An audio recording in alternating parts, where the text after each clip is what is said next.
बिस्मिल्लाहिर्रहमानिर्रहीम। अस्सलाम वालेकुम। अपनी पसंदीदा जॉब हासिल करें।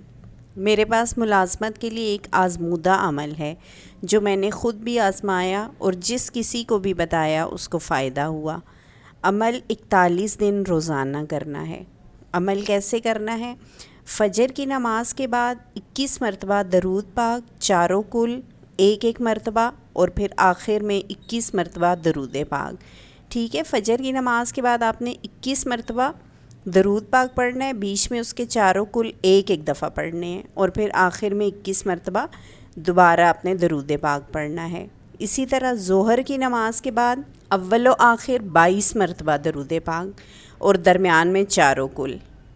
असर की नमाज़ के बाद अव्वल व आखिर 23 मरतबा दरूद पाक और दरमियान में चारों कुल। मगरिब की नमाज़ के बाद अव्वल व आखिर 24 मरतबा दरूद पाक और दरमियान में 4 कुल आपने पढ़ने हैं। इसी तरह इशा की नमाज़ के बाद अव्वल व आखिर 25 मरतबा दरूद पाक और दरमियान में 4 कुल शरीफ आपने पढ़ने हैं।